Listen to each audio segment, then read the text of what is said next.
할렐루야. 네, 마지막 시간입니다. 지난 3일 동안 우리 개봉중앙교회 성도들과 함께한 것이 또 저에게는 기쁨이고 은혜였습니다. 목사님을 평소에 제가 알지는 못했지만 며칠 동안 함께 만나서 식사도 하고 또 대화도 하고 그러면서 참 귀한 목사님이시구나. 또 장로님들도 뭐 다는 아니지만 몇 분 식사하시면서 참 귀하신 장로님들이 이 교회에 계시구나. 그런 생각을 하며 또 감동을 받았습니다. 우리 모두가 항상 서로에게 귀한 존재들이 되기를 주님의 이름으로 축복합니다. 세상에는 많은 길이 있습니다. 기차가 다니는 길이 있고 자동차가 다니는 길이 있고 바다에는 배가 다니는 길이 있습니다. 산에 가면 짐승들이 다니는, 토끼가 다니는 길, 여우가 다니는 길들이 있습니다. 하늘에도 길이 있어요. 비행기가 어떻게 부딪히지 않고 그렇게 서로 잘 날아다니는가 궁금했는데 우리 교회 기장하시는 장로님께 어떻게 비행기들이 그렇게 안 부딪히고 서로 잘 다닙니까? 그랬더니 미리 약속한 길들이 있다는 거예요. 비행기의 기종에 따라서 크기에 따라서 너는 몇 메타 어디로 날아라, 다 높이라든지 방향이 미리 정해져 있다는 것입니다. 그래서 충돌이 일어나지 않는다는 거예요.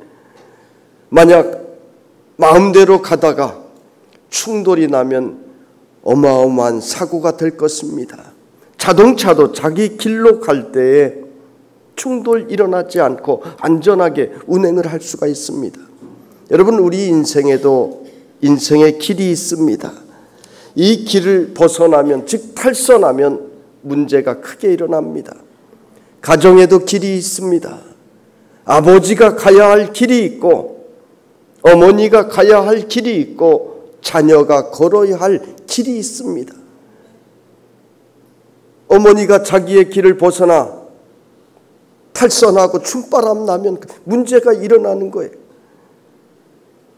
아버지가 자기의 길을 벗어나 제비족이 되면 문제가 가정에 일어나는 거예요. 가정에서도 모두가 자기의 길을 지켜야 되는 것입니다. 교회에서도 목사는 목사의 길을 지켜야 하고 장로는 장로의 길을 지켜야 하고 권사는 권사의 길을 지켜야 하고 성가대는 성가대의 길을 지켜야 하고 자기의 길을 지킬 때 하나님께서는 그 교회를 통하여 그 성도들을 통하여 놀라운 은혜와 축복을 부어주시는 줄로 믿습니다. 여러분, 우리는 항상 하나님께서 명하신 길로 가야 합니다.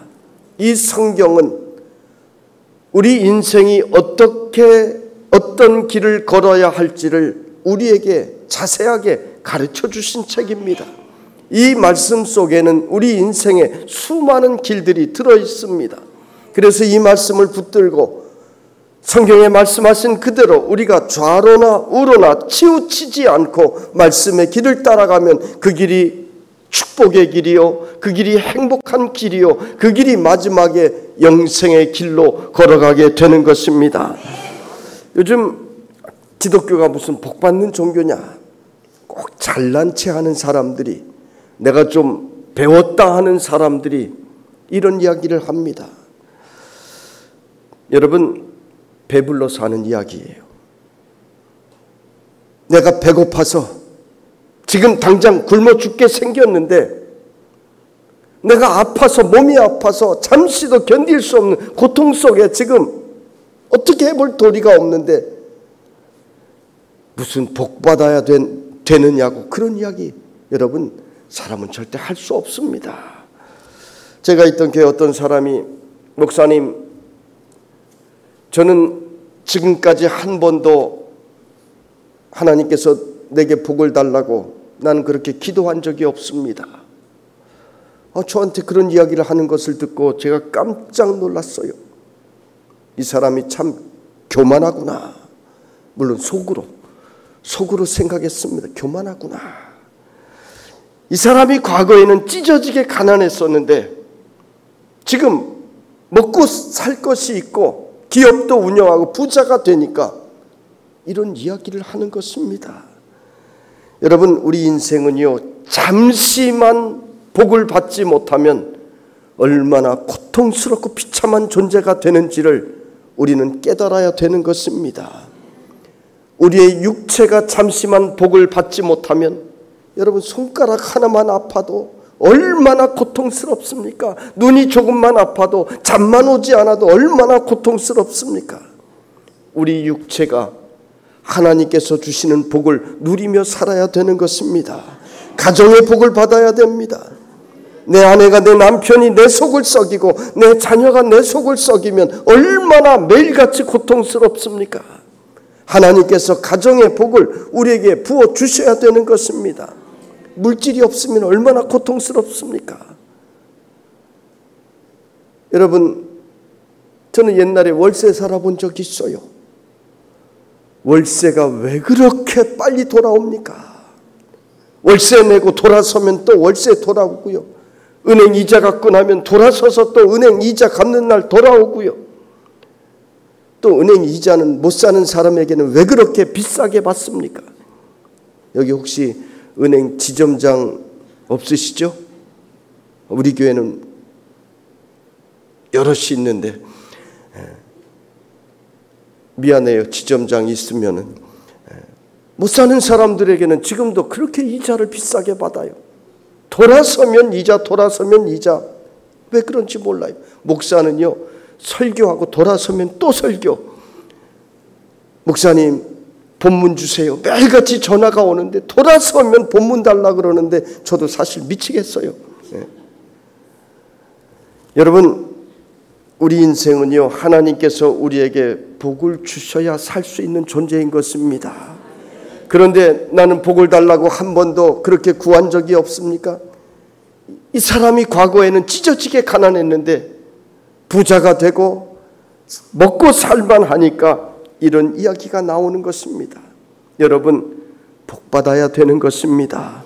우리의 영혼이 복을 받아야 되는 것입니다. 영혼이 복을 받지 못하면, 즉 하나님께서 내 곁을 떠나시면 당장 무슨 일이 일어납니까? 사탄 마귀가 내게로 다가오는 것입니다. 그래서 나를 미혹하고 나를 시험하고 나를 망가뜨리고 나로 하여금 저주의 길로 자꾸 끌고 가는 것입니다. 그래서 우리는 날마다 하나님께서 부어주시는 복을 받아야 되는 존재인 것입니다. 물론 기독교는 복받기 위해 믿는 종교는 아닙니다. 하나님께 영광 돌리기 위하여 예수 믿고 또 우리가 구원받기 위하여 예수 믿는 것이지만은 하나님을 잘 섬기는 자에게는 분명히 복을 주신다고 성경은 수없이 우리에게 약속을 주셨습니다. 이것을 우리는 우습게 여기면 안 됩니다. 성경은 축복의 이야기입니다. 하나님께서는 천지 만물을 창조하시고 제일 먼저 하신 일이 복을 주신 일입니다. 아담과 하와를 부르시고 생육하고 번성하라, 땅에 충만하라, 땅을 정복하라, 복을 주셨습니다. 성경의 수많은 인물들에게 나타나셔서 하나님은 복을 주셨습니다. 아브라함에게 나타나셔서 하나님이 하신 일이 복을 주신 일입니다. 야곱에게 나타나셔서 하신 일이 복을 약속하신 일입니다. 요셉에게 복을 약속해 주셨습니다. 여러분, 성경에 하나님께서 쓰시는 사람들에게 하나님은 나타나셔서 너는 내 사람이 될 것이다, 너는 복이 될 것이다 늘 말씀해 주셨습니다. 우리 개봉중앙교회 성도들은 모두가 하나님께서 부르시고 택하시고 복을 받은 성도들인 줄로 믿으시기를 바랍니다. 여러분은 인생의 길을 가며 내가 어떤 길을 갈 것인지, 내 인생의 축복의 길을 갈 것인지 아니면 내 인생이 망하는 길, 저주의 길을 갈 것인지 우리는 잘 깨달아야 됩니다. 성경은 우리에게 말씀해 주시기를 신명기 30장 19절로 20절에 보면 내가 생명과 사망과 복과 저주를 내 앞에 두었은즉 너와 내 자손이 살기 위하여 생명을 택하고 내 하나님 여호와를 사랑하고 그의 말씀을 청종하여 또 그를 의지하라 말씀하셨습니다. 여러분은 우리의 눈으로 이 땅에 좋아 보이는 것을 쫓아다니는 것이 아니라 하나님께서 말씀하신 대로 우리는 생명을 택하는 성도들이 되어야 하는 것입니다. 하나님 여호와를 사랑하고 그의 말씀을 청종하고 의지하여 생명과 복의 길로 우리는 가야 되는 것입니다.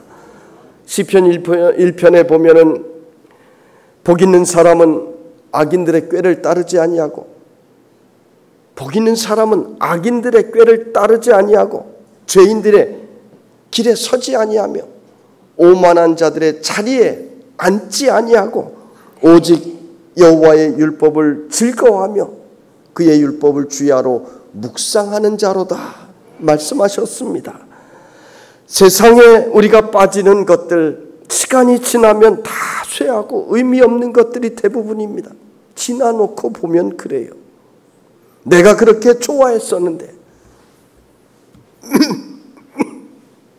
지나놓고 보면 다 쇠하는 것들, 다 없어지는 것들입니다. 그래서 성경은 악인들은 그렇지 아니하며 바람에 나는 겨와 같도다 이렇게 말씀하셨습니다. 여러분, 그러나 하나님의 말씀을 바라보면 우리 성도들은 날마다 더 새로워지고 귀한 은혜가 넘쳐나게 되는 것입니다. 믿음의 사람들은 성경의 말씀과 같이 주야로 여호와의 율법을 묵상하게 됩니다. 하나님의 말씀을 읽을 때 그 말씀이 꿀송이처럼 달다고 했는데 자꾸만 그 말씀을 먹고 또 먹게 되는 것입니다. 하나님 말씀 듣는 시간이 왜 그렇게 은혜가 되는지 몰라요. 여러분, 얼마 전에 우리 교회 권사님이 저에게 와서 그래요. 목사님, 은혜를 제가 너무 많이 받아서 참 감사해요. 아파트가 당첨이 됐는데 잘 됐네요. 그랬더니 목사님, 저 이사 안 가겠어요.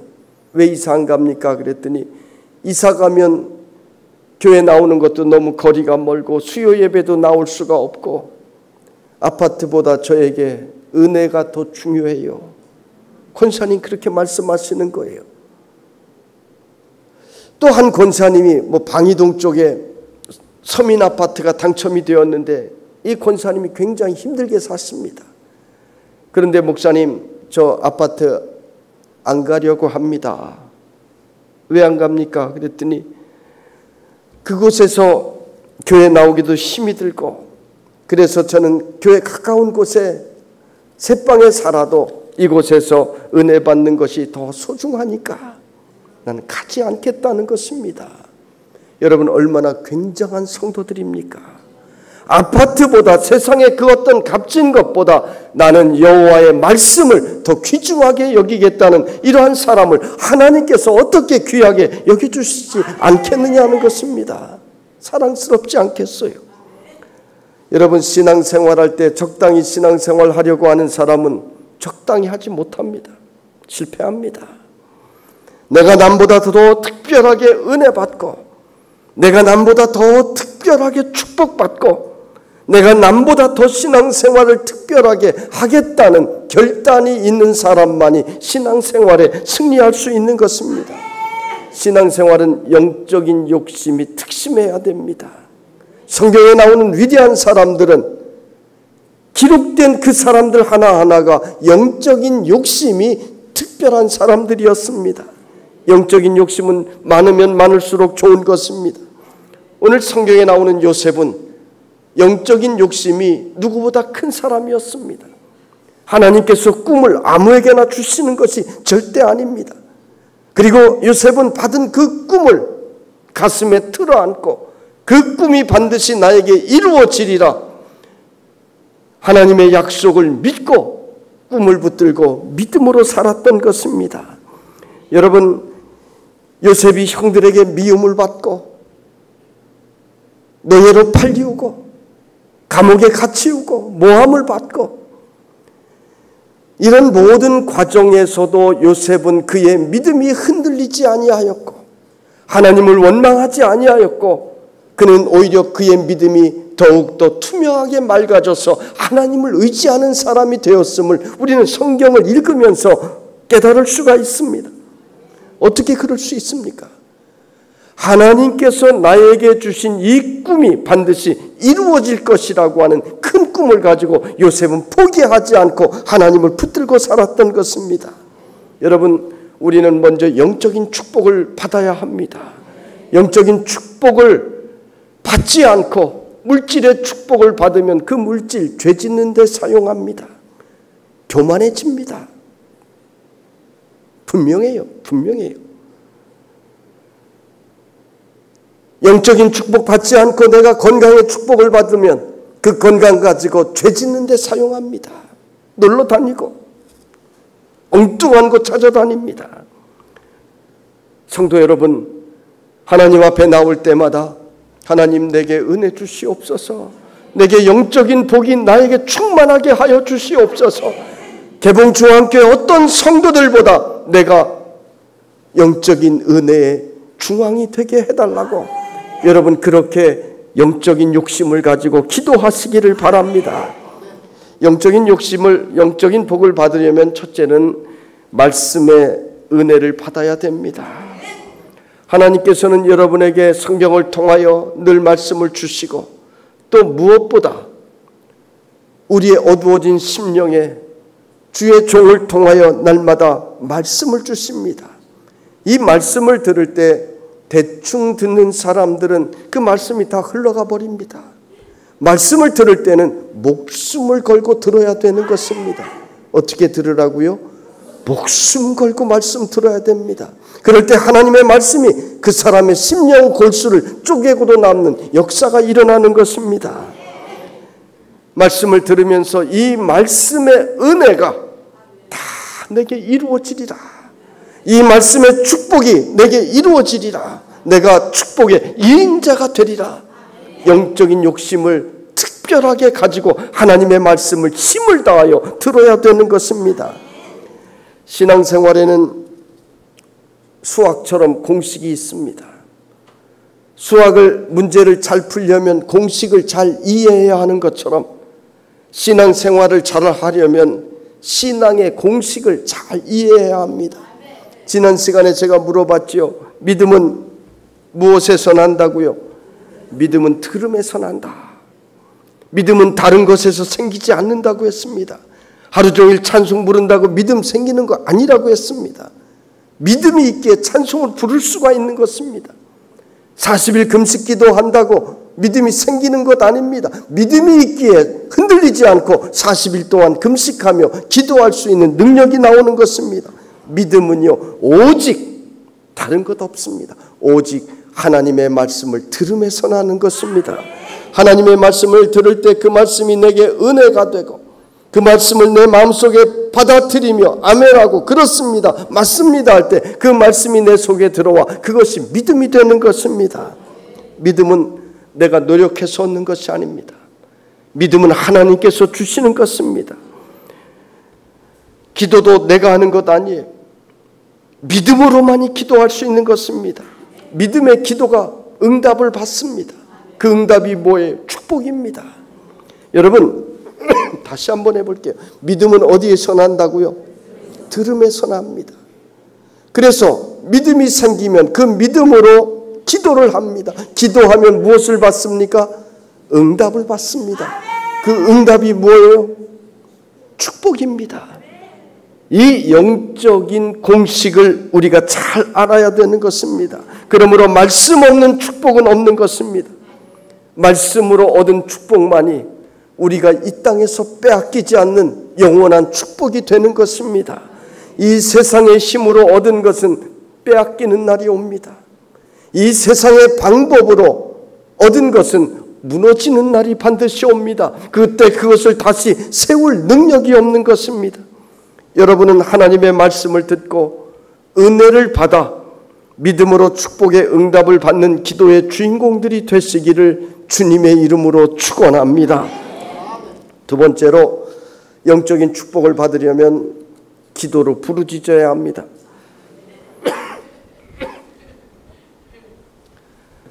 제가 몸살이 좀 있어서 영적인 축복을 받으려면 어떻게 부르짖으라고? 뭘로?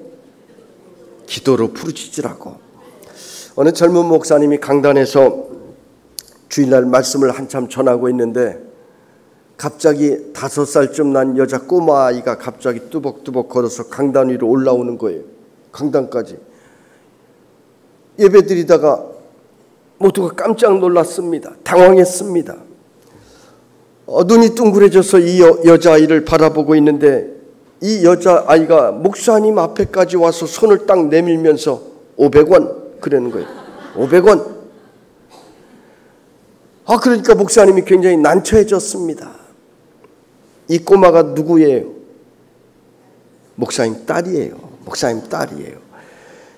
목사님 딸이니까 500원이 필요한데 아빠가 어디 계실까 찾다가 문을 열고 보니까 아빠가 앞에 있는 거예요.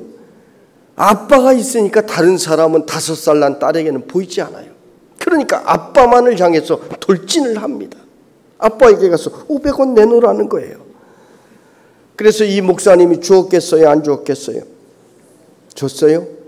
예, 목사님이 강단에 올라가느라고 지갑을 안 가지고 가서 돈이 없었지만 장로님 500원만 빌려주세요.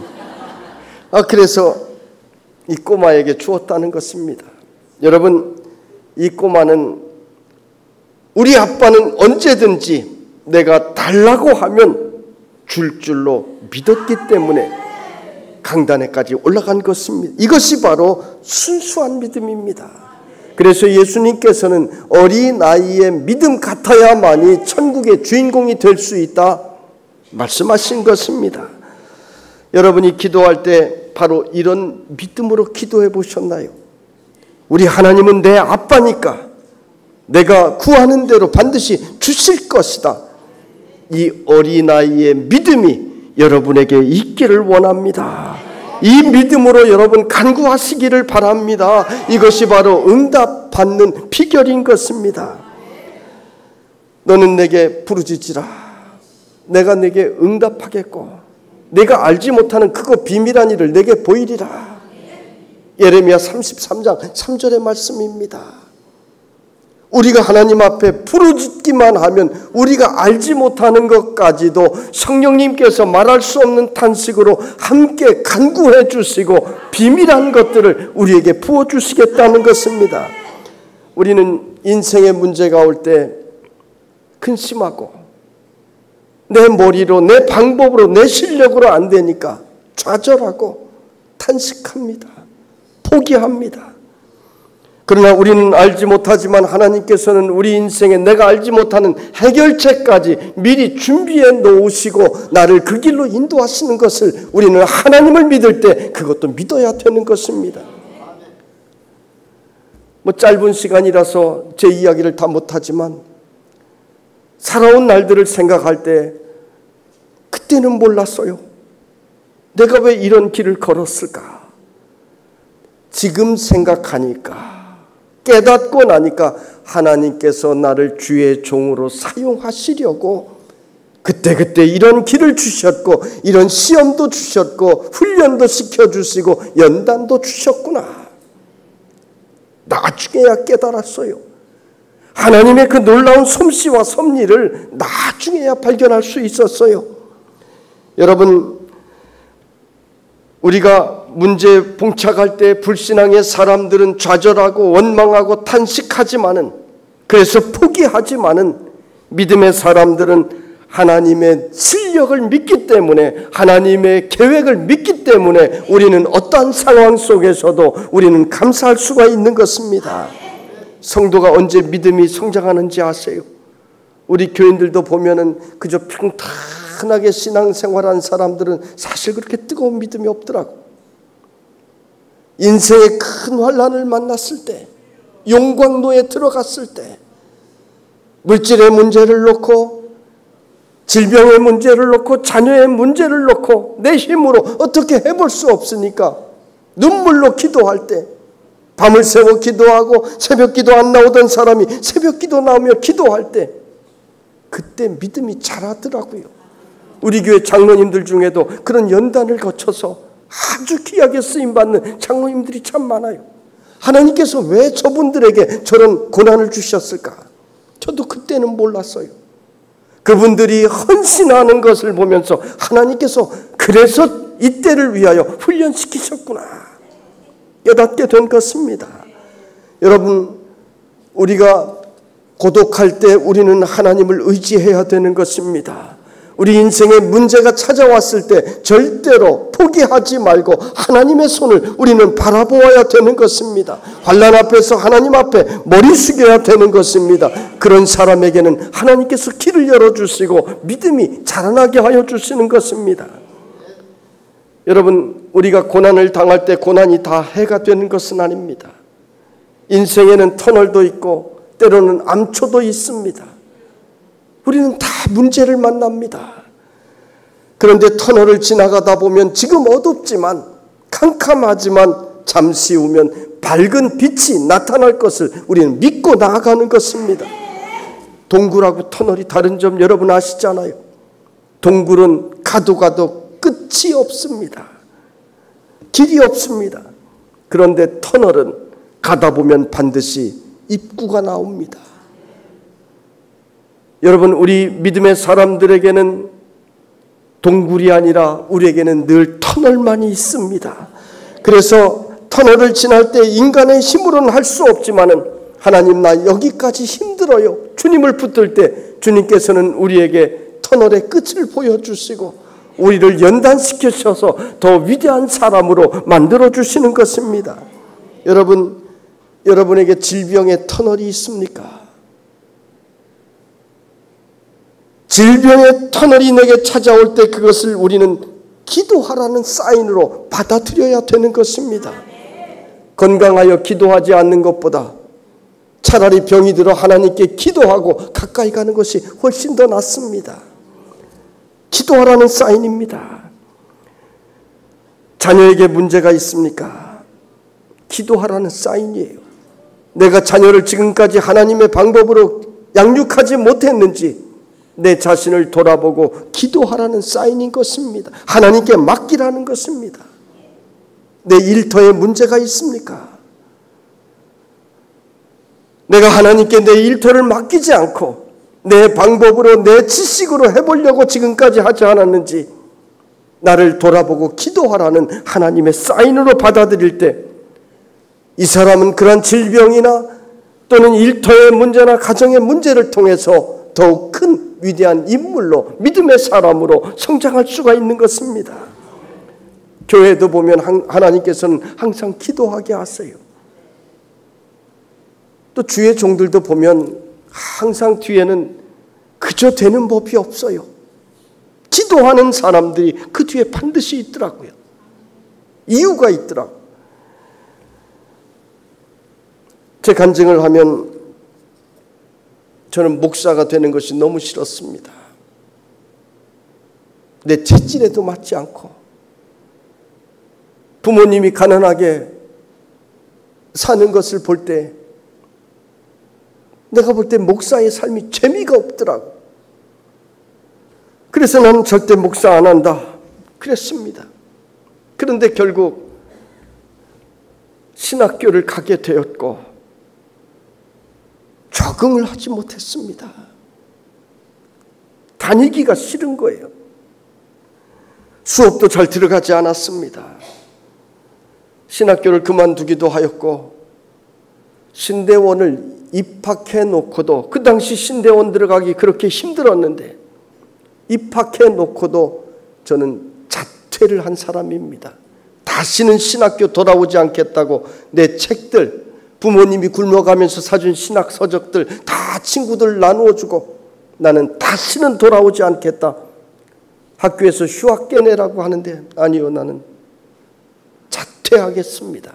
자퇴서를 써놓고 신학교를 떠났던 사람입니다. 그런데 저희 어머니는 포기하지 않고 학교를 떠나 있던 그 기간에도 끊임없이 기도했습니다. 신학교에 입학하는 순간부터 목사가 되기까지 기도하겠다 서원하시고 매일 아침 금식을 시작하셨습니다. 매일 아침 금식을. 심지어 생신날 온 가족이 함께 모여 식사를 하는데 어머니 생신인데 어머니는 식사하지 않으셨어요. 그리고 목사 안수 받을 때까지 나는 집에 들어가지 않겠다. 교회 가서 늘 처리하고 주무셨어요. 여름에는 그 옛날 교회 모기가 얼마나 많습니까? 얼마나 덥습니까? 모기에게 뜯겨가면서 교회에서 그저 주무셨어요. 겨울에 마룻바닥 밑에서 찬바람이 올라오는데 얼마나 춥습니까? 방석 하나 깔고, 요즘 교회처럼 이런 교회가 어디 있습니까? 담요 하나 뒤집어 쓰고 그렇게 처리하며 기도하셨습니다. 그렇게 기도한 기간이 무려 15년입니다. 저는 갑자기 몸이 아프고 일어날 수가 없어서 그때 선배 목사님이 찾아오셔서 너 신학교 다시 가라는 하나님의 뜻이다. 그때 순종하고 다시 신학교로 돌아가게 되었습니다. 여러분, 왜 이 이야기를 합니까? 눈물의 기도는 역사를 바꿀 수가 있는 것입니다. 눈물의 기도는 사람의 미래를 바꿀 수가 있는 것입니다. 눈물의 기도는 사람의 하나님의 마음을 움직일 수도 있는 것입니다. 그 기도가 저를 다시 주의 종으로 불러주시고, 그래서 그 다음부터 저는 뒤돌아보지 않아요. 아까도 목사님과 이야기했지만 저는 다른 데 쳐다보지 않아요. 왜? 죽을 내 인생을 하나님께서 다시 살려주셨고, 나를 잊지 않고, 나는 하나님 버리고 떠났지만 하나님께서는 나를 불러주시고 나를 위하여 기다려주셨기 때문에 저는 다른 데 가지 않아요. 여러분, 이 모든 것이 기도의 역사로부터 시작된 것을 우리는 알아야 되는 것입니다. 주님께서는 우리에게 쉬지 말고 기도하라고 명령하셨습니다. 쉬지 않고 기도해야 이길 수 있음을 알고 있기 때문입니다. 기도가 멈추게 되면 원수 마귀가 우리를 넘어뜨리는 것을 우리 주님이 너무나 잘 알고 계시기 때문입니다. 하나님께서는 때로는 우리로 하여금 기도하게 만드시려고 시험도 주십니다. 어려운 일을 만나서 하나님을 의지할 수밖에 없도록 만드십니다. 오늘 요셉이 바로 그런 거예요. 요셉은 이 환난의 상황에서 나 하나님 안 믿겠다 하고 떠난 것이 아니라 끝까지 하나님을 붙들었습니다. 우리 어머니가 아들이 떠났어도 끝까지 기도하며 붙들었을 때 하나님께서 역사하신 것처럼 이 요셉은 그 고난의 상황이 계속되는데 그의 영혼은 점점 더 맑아졌습니다. 요셉은 노예로 팔려가서 의지할 사람 없었습니다. 이전에는 부모님이 나를 사랑해 주셨지만 지금은 내 편이 하나도 없습니다. 아차 잘못했다가는 채찍이 날라오고 죽을 판입니다. 그래서 요셉은 하나님만을 의지하며 더욱더 깊은 믿음의 사람이 되었다라고 하는 것입니다. 여러분, 그러므로 우리가 환난을 주실 때, 인생의 문제를 만날 때, 내 앞에 장벽을 만날 때 믿음의 눈으로 기도하면 그것이 바로 은혜의 기회가 되고 축복의 기회가 되는 줄로 믿습니다. 기도하는 교회만이 살아나고 뜨겁게 기도하는 교회들만이 살아날 수가 있습니다. 그래서 감리교회도 기도해야 되고 장로교회도 기도해야 되는 것입니다. 도림교회도 기도해야 되고 개봉중앙교회도 기도해야 살아날 길이 있는 것입니다. 여러분, 여러분의 영이 식지 않도록 어떠한 상황 속에서도 기도하며 하나님 앞에 나아가는 이 길을 절대로 벗어나지 않기를 주님의 이름으로 축복합니다. 영적인 축복을 받는 세 번째 비결은 말씀에 순종하는 것입니다. 축복의 첫 번째 비결은 목숨을 걸고 듣는 것이라고 했습니다. 그리고 두 번째 비결은 말씀을 들으니 믿음이 생겼는데 그 믿음으로 기도하는 것이라 그랬습니다. 세 번째 축복의 비결은 기도한 다음에 내가 기도한 그대로 실천하는 것입니다. 즉 순종하는 것입니다. 아무리 은혜를 뜨겁게 받고 기도하여도 말씀에 순종하지 않으면 소용이 없습니다. 기도하는 사람이 순종하지 아니하면 하나님의 영광을 오히려 크게 가리웁니다. 적당히 가리우는 것이 아니라 크게 가리우는 것입니다. 순종이 제사보다 낫다고 했습니다. 그래서 여러분 가정에서도 자녀들 볼 때 자녀들이 순종하지 않고 너 뭐 해라 그러면 예 입으로만 하면서 순종하지 않고 반대의 길로만 다닌다면 자식이지만 얼마나 밉습니까? 자식이 그래놓고 뭐 달라고 하면 야 이 녀석아 이거나 먹어라 그렇지 않겠어요? 우리 하나님께서 똑같은 것입니다. 순종하는 자녀를 하나님께서는 기뻐하시고 순종하는 자녀에게 부어주시기를 하나님은 좋아하시는 것입니다. 여러분 하나님의 말씀이 여러분을 인도하는 것입니다. 말씀이 인도하는 거예요. 성경 공부하는 사람들이 실수하는 것이 바로 이것입니다. 성경을 공부한다고 하면서 내가 성경을 읽는다고 생각합니다. 아니에요. 여러분 내가 성경을 읽는 것이 아니라 성경 말씀이 여러분을 읽는 것이 맞습니다. 내가 말씀을 찾는 것이 아니라 하나님의 말씀이 살아서 나를 찾아오시는 것입니다.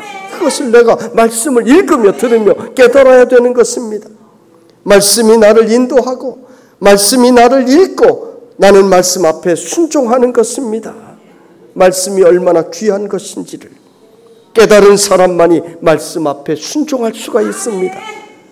말씀에 순종한다는 것은 하나님의 말씀을 내 삶의 제일 중심에 놓겠다는 것입니다. 말씀을 최고로 여기겠다는 것입니다. 다른 나의 삶과 나의 경험과 나의 모든 것들, 지식들 다 굴복시키겠다는 것입니다. 이것이 바로 하나님 제일주의의 신앙입니다. 여러분 인생은 요셉이 큰 상처를 입었듯이 누구나 다 상처를 입습니다. 가만히 보면 상처 없는 인생이 없어요.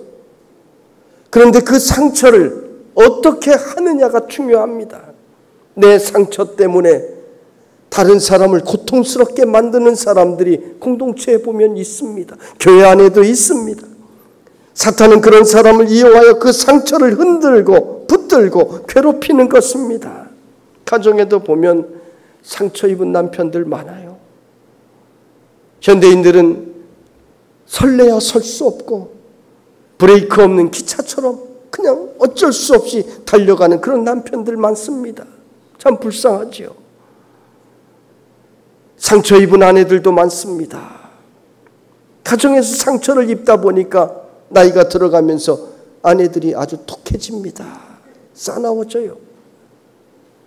상처 입은 아이들도 많습니다. 교회에도 상처 입은 영혼들이 많아요. 그래서 가시가 되어서 서로를 그렇게 찔러요. 가시가 있습니다. 어떤 목사님에게 제가 젊은 시절에 우리 교회는 왜 이런 가시가 있습니까? 그러니까 그 목사님이 허허 웃으시면서 그래요. 정 목사, 가시 없는 생선 있어 없어? 저한테 그러시더라고. 가시 없는 생선이 없다고. 어디에나 가시가 있어요. 그 가시를 우리가 어떻게 바라보고 품느냐에 따라서 우리가 함께 변화가 될 수 있는 것입니다. 이스라엘 백성들에게 하나님께서는 가시를 많이 주셨습니다. 그래서 이스라엘 백성들이 그냥 쉽게 가나안 땅 들어가고 그냥 쉽게 하나님 말씀 듣고 그렇게 살았으면 좋겠지만 그 가시들로 인하여 이들이 함께 고통당하고 이들이 함께 죽음도 겪고 수많은 어려움을 겪습니다. 왜 그랬습니까? 상처를 통하여 하나님을 바라볼 수 있기 때문인 것입니다. 상처 때문에 하나님 앞에 부르짖을 수 있기 때문인 것입니다. 이 교회 상처 가시가 있을 때 여러분 그 가시를 비난하고 그 가시를 미워하면 나도 역시 사탄의 도구가 되고 마는 것입니다. 그럴 때 우리는 그 가시를 오히려 감싸 안고 우리는 기도할 때 하나님께서는 그런 사람을 통하여 공동체를 새롭게 만들어 주시는 것입니다. 사탄은 우리의 상처를 보고 그것을 흠집을 내고 공격하지만 그 상처를 가지고 주님 앞에 나오면 하나님께서는 그 상처를 오히려 싸매어 주시고 치유하여 주시고 감싸 주시는 하나님이십니다. 여러분, 이 교회는, 이 개봉중앙교회는 여러분의 인생의 상처를 치유하는 병원임을 여러분 기억하시기를 바랍니다. 오늘 성경에 나오는 요셉은 우리 같은 사람 비교할 수 없을 정도로 상처가 많았던 사람입니다. 아마 보통 사람 같으면 미쳐버렸을 거예요. 여러분이 요셉 같은 상황에 빠졌다고 한번 상상해 보세요. 미쳐버렸을 거예요. 그런데 요셉은 묵묵히 있는 자리에서 자기의 상처를 감싸고 하나님의 말씀을 떠나지를 않습니다. 여러분, 주의 일을 할 때 내 마음대로 되지 않는 일도 많아요. 마음에 들지 않는 일 있습니다. 그러나 요셉을 기억하면서 어떠한 상황에 있든지 말씀을 따라서 그 길을 한 걸음 한 걸음 나아갈 때 하나님께서 그 사람을 통하여 놀라운 일을 행하시는 것을 분명히 믿으시기를 바랍니다. 한번 따라합시다. 참는다. 이런 거 할 때는 오른손을 들고 불끈 쥐고 부르르 흔들면서 다 참는다. 더 크게 참는다. 통 큰 내가 참는다. 이번에 옆 사람 보면서 참는다. 참는다. 통 큰 내가 참는다. 다시 한번 옆 사람 보면서 용서한다. 용서한다. 멋진 내가 용서한다. 반대편 사람 보면서 손해본다. 손해본다. 복받을 내가 손해본다. 다시 한번 있는다. 서로 쳐다보면서 있는다. 있는다. 잘생긴 내가 있는다. 할렐루야. 개봉중앙교회는 늘 이런 모습이기를 원합니다. 여러분, 오늘 축복에 대한 말씀인데 예수 믿으면 성경에 수많은 축복을 약속해 주셨습니다. 민수기만 봐도 축복의 말씀이 얼마나 많이 나옵니까? 여러분 모두가 예수 믿고 또한 축복의 사람이 되어야 합니다. 예수 믿고 잘 살아야 돼요. 대한민국에 복음이 들어올 때 예수 믿는 사람들 참 지지리도 못 살았어요. 그래서 못 사는 사람들이 믿는 종교라고 했습니다. 그런데 예수 믿는 사람들 지금 얼마나 잘 삽니까? 국회의원 70%가 예수 믿는 사람들이라 그래요. 성경은 항상 믿음의 사람들에게 복을 약속해 주셨는데 영적인 축복을 받고 그 다음에 우리는 물질의 축복, 가정의 축복, 자녀의 축복, 영혼의 이 모든 축복을 우리는 함께 누려야 되는 것입니다. 여러분 아브라함 보세요. 아브라함에게 너는 영혼의 축복을 받으라 그런 것 아닙니다. 영적인 축복을 주신 그 다음에 아브라함에게는 물질의 축복 함께 주셨습니다. 내가 바라보는 모든 땅을 너에게 줄 것이다. 또 내 자손을 하늘의 별과 같이 바다의 모래와 같이 많게 하겠다. 자손의 축복을 주셨습니다. 너를 만나는 사람마다 너로 인하여 복을 받을 것이라. 관계의 복도 주셨습니다. 예수 믿으면 우리가 이 땅에 살아가는 많은 복을 하나님께서 부어주시는 것입니다. 성경은 내가 사는 산에서 들에서 동을 캐고 철을 캘 것이며 라고 하셨습니다.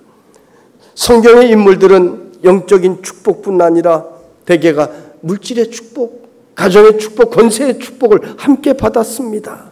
욥이 큰 시험을 만나고 다시 하나님께서 회복을 주시는데 먼저 영적인 회복을 주셨습니다. 위로해 주셨습니다. 그 다음에 그의 물질을 다 회복시켜 주시고 더 많게 하시고 그의 자녀들도 주셔서 가족의 회복을 시켜 주시고 모든 것을 회복시켜 주셨습니다. 오늘 요셉도 하나님께서 영적인 복을 주시니 그는 어떠한 상황에서도 흔들리지 않고 믿음의 길을 걸어갔고 이어서 물질의 축복을 누리고 권세의 축복까지 누리게 되는 것입니다. 세상 모든 사람들이 다 나와서 요셉 앞에 절합니다. 오늘 읽은 말씀입니다. 그래서 요셉은 애굽의 총리의 자리에까지 이르게 되었습니다. 이 총리가 얼마나 어마어마한 자리인가 하면 버금술에 태웠다고 했는데 첫 번째 수레는 으뜸수레는 파라오가 타는 수레입니다. 2인자가 버금수레를 타는데 그것이 이방에서 왔던 노예 출신 요셉이 타는 수레가 되었다는 것입니다. 얼마나 놀라운 기적입니까? 오늘 말씀해 보면 애굽 온 땅에서 내 허락 없이는 수족을 놀릴 자가 없으리라. 어마어마한 권세를 요셉에게 주셨습니다. 여러분, 요셉은 하나님 앞에 그가 어떤 환난에 있든지 어떤 시험을 받든지 절대로 흔들리지 아니하고 하나님께 그의 마음을 드렸습니다. 그때 하나님께서는 더 좋은 것으로 갚아주십니다. 여러분, 하나님께서는 우리가 드린 대로 다시 갚아주시기를 기뻐하시는 하나님이십니다. 아브라함이 하나님께 자식을 드렸을 때 하나님께서는 아브라함의 후손을 하늘의 별같이 바다의 모래같이 많아지는 복으로 약속해 주셨습니다. 아브라함이 고향 친척 아버지 집을 떠났을 때 물질과 모든 것을 포기했을 때 하나님께서는 그에게 수많은 부족들과 수많은 재산을 다시 선물로 갚아주셨습니다. 하나님께서는 우리가 드리는 대로 다시 부어주시는 것을 우리는 깨달아야 합니다. 이 원리를 알아야 됩니다. 내가 영으로 하나님을 찬양하면 영적인 복을 우리에게 풍성하게 해주시는 것입니다. 이 성가대가 얼마나 복된 자리인지 아세요? 찬양할 때 그저 기술로서 그저 억지로 찬양하는 것이 아니라 내 영으로 하나님을 찬양하고 감동이 되어서 울면서 찬양하고 기도하면서 찬양할 때 영적인 복이 다른 사람들보다 넘치게 부어주시는 것입니다. 그래서 찬양하는 사람은 찬양을 통하여 영혼의 평안이 임하게 되는 것입니다. 그 찬양대로 하나님께서 다시 돌려주셔요. 찬양하면 그 찬양을 통하여 질병의 역사가 치유되고 찬양할 때 원수 마귀가 물러나가는 권세까지 갖게 되는 것입니다. 여러분, 하나님께서는 우리가 드린 대로 다시 주십니다. 물질을 드리면 물질의 복을 주십니다. 하나님의 농원에 심은 것은 절대로 황충과 가라지가 없다고 하셨습니다. 자녀를 위하여 심으면 자녀를 통하여 복을 주시고 주의 전을 위하여 심으면 나의 지경이 넓어지고 하나님의 영광을 위하여 심으면 여러분을 존귀하게 만들어주시는 역사가 임하는 줄로 믿습니다. 자녀들에게 공부 많이 시킨다고 자녀들 잘 되는 거 아닙니다. 자녀들 재산 많이 물려준다고 그 인생 행복하고 성공하는 것 아닙니다. 요즘 부모들이 자녀들 피아노 학원 보내고 영어 학원 보내고 태권도장 보내는데 자녀들이 인생을 살다가 환난을 만날 때 인생의 내 힘으로 할 수 없는 어떤 존재들을 만날 때 태권도가 그 자녀들 지켜줄 줄 아십니까? 피아노 학원이 자녀의 인생을 책임져 줄 줄 압니까? 사탄의 유혹을 만날 때 영어 학원이 내 자녀의 미래를 지켜줄 줄 압니까? 그것이 아닙니다. 초등학교 어린이도 그 마음속에 예수 심어 놓으면 예수가 그 안에 들어가기만 하면 절대로 나쁜 길 가지 않습니다. 예수님이 그 중심에 있으면 초등학교 어린이도 나는 주님의 영광을 위하여 살겠다고 요셉처럼 비전 가지고 살아가는 것입니다. 꿈을 포기하지 않는 것입니다. 공부 열심히 하게 되는 것입니다. 이런 아이들은 본드 같은 거, 마약 같은 거 절대 하지 않습니다. 자녀들이 마음속에 예수님을 심어 놓으면 그 꿈을 가지고 살아 행복하게 되고 성공자가 되는 것입니다. 임숙제라고 하는 여인은 옛날엔 결혼 일찍 했잖아요. 10몇 살에 결혼을 해서 20살도 되기 전에 남편이 죽었습니다. 시골에서 농사를 짓고 사는 하늘만 보이는 그 시골에서 이 임숙제라고 하는 여인이 어머니와 함께 시어머니와 함께 살다가 시어머니에게 인사를 올립니다. 이제 내가 서울에 가서 새로운 삶을 살겠다는 것입니다. 눈물로 이별을 했습니다. 이 여인이 긴 머리를 싹둑 가위로 잘라버리고 서울에 상경하여 식모로 들어갔습니다. 그런데 마침 그 집이 장로님 집이었습니다. 식모로 열심히 일을 하는데 너무 성실하고 착하게 일을 하니까 그 장로님이 뭐 소원이 있느냐 물었습니다. 그러니까 야간학교 보내달라고 했습니다. 낮에는 일을 하고 밤에는 학교에 가서 공부를 하고 그래서 야간학교를 마쳤습니다. 식모를 해서 모은 돈을 가지고 단신으로 그는 공부가 끝나자마자 일본으로 떠났습니다. 여러분, 이 여인이 누군 줄 아십니까? 숙명여자대학교가 세워지고 한국인 초대 학장을 구할 때, 지금으로 말하면 총장을 구할 때 초대 총장이 된 임숙제라고 하는 여인입니다. 이 여인이 남편도 죽고 그저 시골에서 농사 짓고 살았다면 그의 인생은 그렇게 끝났을 것입니다. 그러나 그는 식모살이를 하면서 장로님 만났고 장로님을 통해서 예수님을 만나게 되었고 비전을 가지고 날마다 부르짖었습니다. 하나님, 내 인생 새롭게 세워주세요. 비전을 가지고 기도할 때 하나님께서는 그의 마음속에 새로운 꿈을 주셨습니다. 그 꿈을 가지고 일본에 가서 공부하였고 한국의 숙명여자대학교 초대 총장이 된 것입니다. 여러분, 하나님께서는 꿈이 있는 자를 들어 쓰십니다. 그래서 믿음의 사람들이 믿음의 꿈을 꾸면 그 꿈대로 이루어 주시기를 하나님께서는 너무나 기뻐하십니다. 믿음의 사람들의 꿈은 힘이 있습니다. 저는 성경을 읽으면서 이 꿈의 비밀을 깨달았어요. 그래서 하나님, 내 마음속에 늘 꿈 주세요. 꿈 주세요. 비전 주시기를 늘 기도합니다. 목사는 나이가 들어서 늙는 것이 아니라 비전이 약해지면 그것이 늙는 것입니다. 기도하는 가운데 하나님께서 자꾸만 새로운 꿈을 주십니다. 여러분, 하나님께서 기뻐하시는 꿈을 우리가 꾸고 가지게 되면 하나님께서는 나를 통하여 놀라운 일을 행해 주시는 것입니다. 그런데 꿈을 가지게 되었다고 해서 그 꿈이 저절로 그냥 되는 것 절대 아닙니다. 꿈을 이루기 위해서는 반드시 거쳐야 할 코스가 있습니다. 운동선수가 올림픽에 나가서 금메달을 따고 우승을 하기 위해서는 어마어마한 노력이 있어야 합니다. 희생이 있어야 합니다. 여러분, 모든 원리가 그래요. 교회도 그렇습니다.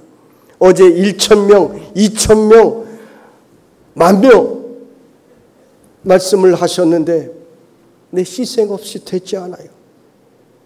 대가 없이 되는 것이 아닙니다. 부흥을 향한 온 교회에 헌신이 있어야 되고 눈물이 있어야 되고 희생이 있어야 되고 기도가 있을 때 하나님께서는 그것을 통하여 그 교회를 크게 부흥시키고 사용하여 주시는 것입니다. 옥하는 목사님 사역하시던 사랑의 교회가 초기에 개척하여 200명 정도 재직이 있을 때의 일입니다. 기도원으로 수련회를 갔습니다. 재직 수련회 200명이 갔는데 한겨울에 1월 달에 방학을 이용하여 갔습니다. 그런데 갑자기 밤에 보일러가 고장이 난 거예요. 2층에 보일러가 고장이 나서 갑자기 너무 추운 거예요. 12시가 넘었는데 이 방에 있는 사람들이 회의를 했습니다. 어떻게 할까? 지금 보일러 기사 부르고 고친다고 하고 망치로 때리고 쿵쾅거리고 그러면 옆방도 깨고 다 아래층도 깨고 다 깰 것 아니냐. 우리만 참으면 된다. 그래서 두꺼운 옷을 껴입고 밤을 새웠습니다. 아침이 되어 보니 참 놀라운 사실은 자기 방만 냉방이 된 것이 아니라 2층 전체가 냉방이 된 거예요. 더 놀라운 사실은 2층에 있던 100명의 각 방마다 다 똑같은 생각을 했다는 것입니다. 우리만 참으면 된다. 우리만 추우면 된다. 다른 사람들이 그러면 평안한 수련회를 마칠 수 있다. 이런 생각을 했던 것입니다. 이 희생의 정신이 옥하는 목사님 시대의 한국의 최고 가는 사랑의 교회를 만들 수가 있었던 것입니다. 여러분, 꿈이 없는 교회는 부흥이 없습니다. 축복도 꿈이 있어야 되는 것입니다. 여러분은 목사님과 함께 늘 좋은 꿈을 가지고 그 꿈을 이루어 나가는 성도들이 되시기를 주님의 이름으로 축원합니다. 우리 교회 이야기도 한번 할게요. 우리 교회가 건축할 때 4년 동안 원래 우리 교회는 주차장이 1,500평 정도의 주차장이 있었는데 합치면 전부 한 2,000평 정도 되겠지요. 건축하는 동안 주차장을 거의 사용을 못했습니다. 한 번은 모든 문을 다 막고 그저 한 2m 되는 골목으로 교인들이 전부 교회로 돌아서 들어와야 하는 때도 있었습니다. 주차장이 없으니까 제가 그때 교인들에게 광고를 했습니다. 주차할 수 있는 공간이 약 30대 정도밖에 없습니다.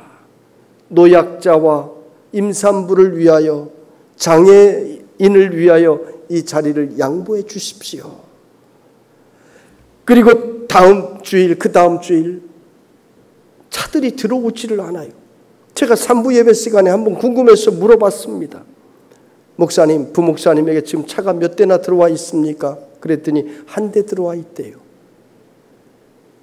여러분, 어제도 장로님과 이야기했지만 건축하는 동안 우리 교회 성도들이 길에다 주차하고 딱지 끊긴 것만 해도 6천만 원이 넘는다, 그런 이야기를 들었는데, 딱지를 끊기더라도 딱지 끊기면서 예배 드리겠다고 했는데, 약자들을 위하여, 다른 사람들을 위하여 서로 희생하려고 하는 마음이 우리 교회를 저는 만들어 나가는 것이라고 생각을 합니다. 여러분, 이 개봉중앙교회 성도들이 사랑의 교회 이상으로, 도림교회 이상으로 여러분들이 같은 마음을 가지고 나아갈 때 이 교회, 우리가 알 수 없는 신비한 기적들이, 놀라운 축복들이, 하나님의 역사가 임할 줄로 믿습니다. 요셉이 꿈을 꾸고 모든 일이 술술 풀려나간 것 아닙니다. 오히려 어려운 일이 찾아왔습니다. 해와 달과 11별이 저런 꿈을 꾸었는데 그 다음에 일어난 일이 무엇입니까? 형들에게 먹을 것을 가지고 찾아갔는데 형들이 요셉을 구덩이에 빠뜨립니다. 죽이려고 했습니다. 노예로 팔았습니다. 노예로 팔려갔다가 모함을 받아 감옥에 갇혔습니다.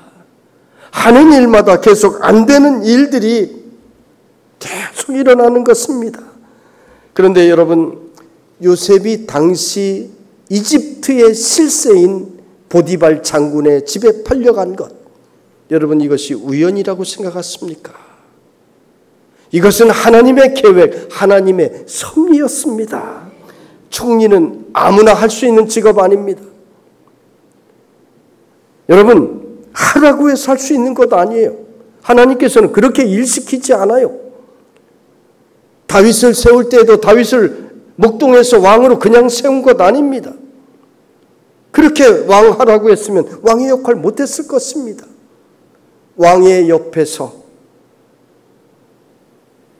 창을 드는 자 바로 옆에서, 앞에서 늘 사울왕 옆에서 있었잖아요.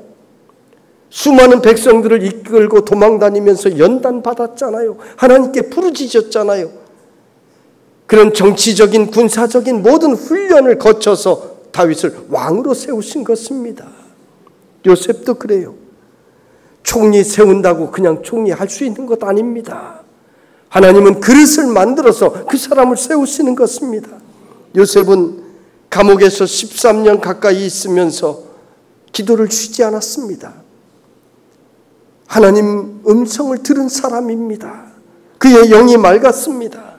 여러분, 요셉이 보디발의 아내의 유혹을 거부하고 믿음을 지키기 위하여, 순결을 지키기 위하여 영적 싸움을 싸웠을 때 그에게 찾아온 것은 감옥입니다. 그런데 그 감옥이 어떤 감옥입니까? 왕의 감옥입니다. 성경 보세요. 왕의 감옥이라고 그랬습니다. 왕의 감옥은 잡범들이 가는 곳이 아닙니다.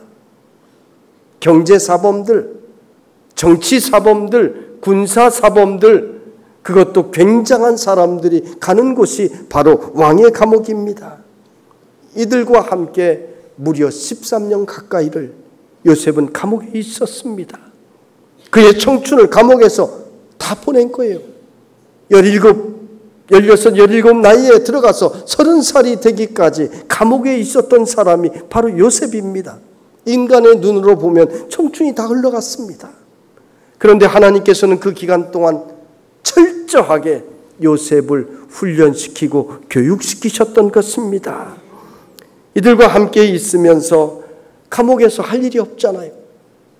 정치사범들에게, 장관들에게, 관료들에게 정치를 배웁니다. 정치는 이렇게 해야 된다고. 감옥에서 할 일 없으니까 하루 종일 공부하는 거지요. 이야기하잖아요. 경제사범들에게 경제를 배웁니다. 고급 장성들에게 나라 안팎의 정보를 다 듣습니다. 누가 간신인지, 누가 뛰어난 장수인지. 요셉은 감옥에서 나라 안팎의 모든 것들을 하나하나 세밀하게 다 듣습니다. 전방에 있는 저 암흑의 장수가 훌륭한 장수라고, 부활을 위하여 목숨을 아끼지 않는 사람이라고, 청렴 결백한 사람이라고, 저 암흑의 장관은 돈만 좋아한다고, 지방에 땅도 사놓았다고, 이런 이야기들이 감옥에서는 다 나오는 것입니다. 이런 이야기를 요셉은 무려 13년 가까이 들었고, 그래서 이곳에 있었기 때문에 나중에 하나님께서 주신 지혜로 꿈을 해몽하고 파라오 앞에 섰을 때 막힘이 없었다고 했습니다.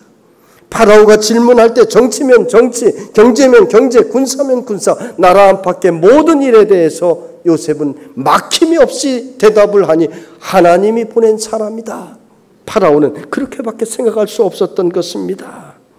여러분, 하나님께서는 믿음으로 사는 사람을, 꿈을 가지고 사는 사람을 이렇게 늘 인도해 주시는 것을 여러분 굳게 믿으시기를 바랍니다.